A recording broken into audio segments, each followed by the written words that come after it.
Hi friends, welcome back to Neha food stories. ഞാൻ ഷഹറൂബ ഷമീർ. ഞാൻ ഇന്നിവിടെ വന്നിരിക്കുന്നത് ഒരു അടിപൊളി മാംഗോ ഡ്രിങ്കിന്റെ റെസിപ്പിയുമായിട്ടാണ്, മാംഗോ മസ്താനി. അപ്പൊ ഈ ഡ്രിങ്ക് എങ്ങനെയാണ് ഉണ്ടാക്കുന്നത് എന്ന് നമുക്ക് നോക്കാം. അപ്പൊ ഇതിനു വേണ്ടി 2 പഴുത്ത മാങ്ങയാണ് ഞാൻ ഇവിടെ എടുത്തിട്ടുള്ളത്. അപ്പൊ ഈ മാങ്ങ ഒന്ന് ക്ലീൻ ചെയ്തെടുക്കണം, ഇതിന്റെ സ്കിന്നൊക്കെ ഒന്ന് കളഞ്ഞെടുക്കണം. പിന്നെ നാരില്ലാത്ത മാങ്ങ വേണം കേട്ടോ എടുക്കാൻ. നല്ല പൾപ്പി ടൈപ്പിലുള്ള മാങ്ങ വേണം നമുക്ക് ഈ ഡ്രിങ്ക് ഉണ്ടാക്കാൻ എടുക്കാൻ. നല്ല മധുരമുള്ള മാങ്ങ തന്നെ എടുക്കാൻ നോക്കുക. ഞാനിപ്പോൾ ചെറിയ പീസായി മാങ്ങ ഇവിടെ കട്ട് ചെയ്തെടുത്തിട്ടുണ്ട്. പിന്നെ വേണ്ടത് പഞ്ചസാരയാണ്, പിന്നെ 1 കപ്പ് പാലും വേണം. അപ്പൊ ചെറിയ പീസായി കട്ട് ചെയ്തെടുത്തിട്ടുള്ള മാങ്ങ നമുക്ക് ഈ മിക്സിയുടെ ജാറിലേക്ക് ഇട്ട് കൊടുക്കാം. പിന്നെ 3 ടേബിൾ സ്പൂൺ പഞ്ചസാരയാണ് ഞാൻ എടുത്തിട്ടുള്ളത്, അതും കൂടി ഇതിലേക്ക് ഇട്ട് കൊടുക്കണം. പിന്നെ പാല് എടുത്തിട്ടുണ്ട്, 1 കപ്പ് പാലാണ്, ഇതും കൂടി ഇതിലേക്ക് ചേർത്ത് കൊടുക്കാം.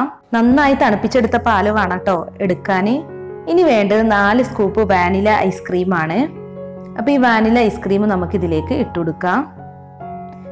ഇനി ഇത് നന്നായി ഒന്ന് അടിച്ചെടുക്കുക. ഞാനിപ്പോൾ ഇതെല്ലാം കൂടി നന്നായി അടിച്ചെടുത്തിട്ടുണ്ട്. ഒരു തിക്ക് കൺസിസ്റ്റൻസിയാണ് നമുക്ക് ഈ ഡ്രിങ്കിന് വേണ്ടത്.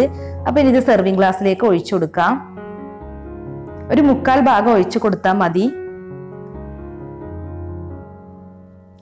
ഇനി നമുക്ക് ഇതിന്റെ മുകളിലേക്ക് ഓരോ സ്കൂപ്പ് വാനില ഐസ്ക്രീം കൂടി ഇട്ട് കൊടുക്കാം. ചൂടായത് കാരണം ഐസ്ക്രീം ഒക്കെ നന്നായി മെൽറ്റ് ആയിട്ടുണ്ട്. ഇനി ചെറുതായി കട്ട് ചെയ്തെടുത്തിട്ടുള്ള ബദാമും പിസ്തയും നമുക്ക് ഇതിന്റെ മുകളിലേക്ക് ഗാർണിഷിങ്ങിന് വേണ്ടി ഇട്ട് കൊടുക്കാം. നമ്മൾ ഈ ഡ്രിങ്ക് കുടിക്കുമ്പോൾ ഇതൊക്കെ ഇങ്ങനെ കടിക്കാൻ കിട്ടും, അപ്പൊ നല്ല ടേസ്റ്റ് ആയിരിക്കും. ഇനി ചെറിയ പീസായി കട്ട് ചെയ്തെടുത്തിട്ടുള്ള മാങ്ങ കൂടി ഇതിന്റെ മുകളിലേക്ക് ഇട്ട് കൊടുക്കാം. അപ്പൊ ഈ ഡ്രിങ്കിന്റെ പ്രത്യേകത ഗാർണിഷിങ്ങിന് വളരെ പ്രാധാന്യമുണ്ട്. ഇനി ലാസ്റ്റ് നമുക്ക് കുറച്ച് ചെറി കൂടി ഇതിന്റെ മുകളിലേക്ക് വെച്ചു കൊടുക്കാം.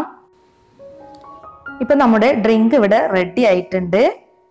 കാണാൻ തന്നെ എന്ത് ഭംഗിയാ, കാണാൻ മാത്രമല്ല കേട്ടോ, അത് കുടിക്കാനും നല്ല ടേസ്റ്റ് ആണ്. മാങ്ങ ഐസ്ക്രീമും പാലും കൂടി ഒന്ന് അടിച്ചെടുത്ത് കഴിഞ്ഞാൽ നല്ല ടേസ്റ്റ് ആയിരിക്കും. കൂടാതെ നമ്മളിത് ഗാർണിഷിങ്ങിന് വേണ്ടി നല്ല റിച്ച് ആയിട്ടുള്ള ഇൻഗ്രീഡിയൻസ് ആണ് എടുത്തിട്ടുള്ളത്. അപ്പൊ എല്ലാവരും ഡ്രിങ്ക്സ് ഒക്കെ ഒന്ന് ട്രൈ ചെയ്ത് നോക്കുക, എന്നിട്ട് ഫീഡ്ബാക്ക് അറിയിക്കുക. അപ്പൊ ഈ വീഡിയോ ഇഷ്ടമായിട്ടുണ്ടെങ്കിൽ തീർച്ചയായും നിങ്ങൾ ലൈക്കും ഷെയറും ചെയ്യണേ. താങ്ക്